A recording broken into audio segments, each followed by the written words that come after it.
وەکو ژمارەیەک لە پەرلەمانتارانی پارێزگای سلێمانی هاتین بۆ سەردانیکردنی کۆمکاری زیندانە سیاسیەکان لە دوای ئەوەی کەوا دوێنێ لە ئۆفیسی سلێمانی پەرلەمانی عێراق پێشوازیمان کرد لە ژمارەیەک لە زیندانیە سیاسیەکانی کوردستان کە کۆمەڵێک داواکاری پێشنیازیان هەبووە کە ئەوەی بتوانین لە شاری بەغدا لە ئەنجومەی نوێنەران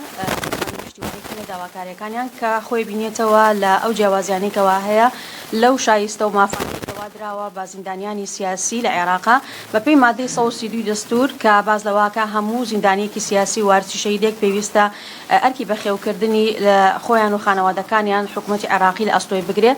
دیارە لە عێراقا یاسایەک هەیە بۆ ڕێخستنی ئەم مافانەوە لە هەرێمی کوردستانیشا یاسایەک هەیە لەلایەن پەرلەمانی کوردستان و دەرچۆ بۆ ڕێخستنی ئەم مافانە، بەڵام مافی زیندانیانی سیاسی بە تایبەتی وانەی سەر دەستی ڕژیمی ڕابردووی عێراق جیاوازێکی زۆر هەیە لە نێو ئەم مافانەی کەوا زیندانیە سیاسیەکان لە کوردستان وەریەگرن بەراورد بەوەی کەوا لە شارەکانی تری عێراقا و لەلایەن حکوومەتی عێراقی و ئەدرێ بەم توێژە. لەبەر ئەوە ئەم با بڵێن نادادپەروەری ئەو جیاوازی کەوا هەیە وای کردووەکەوە زیندانیانی سیاسی لە هەرێمی کوردستانە بە مافەکانی خۆیان نەگەن، بۆیە داوایان پێشکەش کردووە ما یەکەم جاری ژنی ئەم داوایە پێشکەش کردووە لە خولەکانی ڕابردووشا بۆ ئەوەی کەوا بتوانرێ مافەکانیان لەلایەن حکوومەتی عێراقیەوە دەستەبەر بکرێت. یەکەمیانەوەیە کە هەموو حیزبە سیاسیەکان کە وەکو کۆمکاری زیندانە سیاسیەکان و وەکو هەموو فراکسیۆنە کوردستانیەکان لە پەرلەمانی عێراق تا کوێستە کەس لاری لەوە نییە کە مافی ئەمان وەربگیرێتەوە. ئەمە یەک.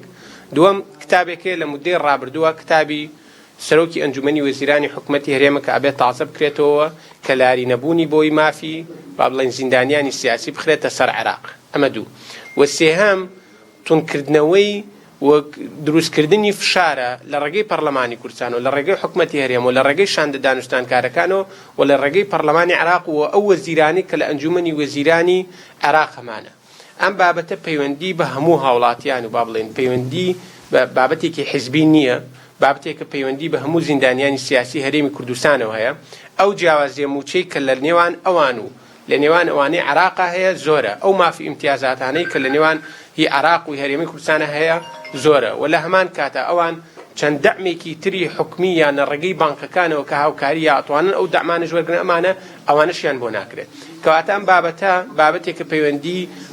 با بڵێن حیزبی نییە، بابەتێک پەیوەندی بە هەموو هاوڵاتیانی کوردستانەوە هەیە و لە مودەی ڕابردووە کاری لەسەر کراوە بەڵام نەگەشتۆتە ئەنجام. ئێمە بێ بزانین بۆچی نەگەشتۆتە ئەنجام. ئایا ئەگەر خەلەکەەوە بۆ کە تەنها حیزبێکی دیاریکراویشی لەسەر کردووە بێ هەمومان دەستە جەمعیشی لەسەر بکەن؟ ئایا خەلەکەەوە بۆ کە حکوومەتی هەرێم ڕێگری کردووە ئەبێ هەوڵ بین کە حکوومەتی هەرێمەوە ڕێگریانی لابە لە ئەگەری لانەبردنی ئەو ڕێگریانە لەلایەن حکوومەتی هەرێمی کوردستانە و بربەرز دروستکردن بۆ زیندانیانی سیاسی کە مافیان بچێتەوە سەر بەغداد با بڵێن ئیمتیاز و ماف و موچیان بچێتەوە سەر بەغداد، ئەو کاتە ئێمە ناچار دەبین کە لە محکەمەی اتحادیش کار لە حکوومەتی هەرێم بکەین لەبەرەوەی ئەم مافە لە مادەی 132 دەستورە هاتووە کە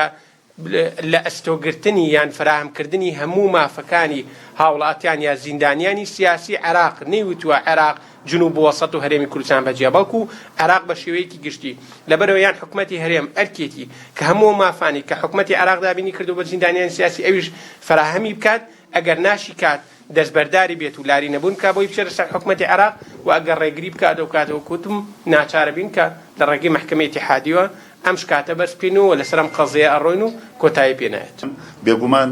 ئەمان ئەوە ئەرکە ئەگرنە ئەستۆکە هەماهەنگی زیاتر لە بینی پەرلەمانتارانی کورد لە بەغداد دروست بکەن بۆەوەی کە بتوانن مافەکانی زیندانی سیاسی وەکو بە تەفاسیل باسمان کرد و ڕێکارەکانیمان کە چەند ساڵە گرتوۆتە بەر ئەو ڕێگریانی کە هەیە حکوومەتی هەرێمی کوردستانیش بێتە سەرخەت لە ڕاستیە ئەو هەنگاوی کە لەسەر ئەوان واجبە یەکێک لەو خاڵانی کە لە بەغداد ئەبێ گفتوگۆی لەسەر بکەن ماف و امتیازاتی زیندانی سیاسی و تێکۆشەرە دێرینەکانە و شەهیدانیش هەروەها، بەڵام ئەوەی کە پەیوەستە بە ئێمەوە وەکو کۆمکاری زیندانە سیاسیەکان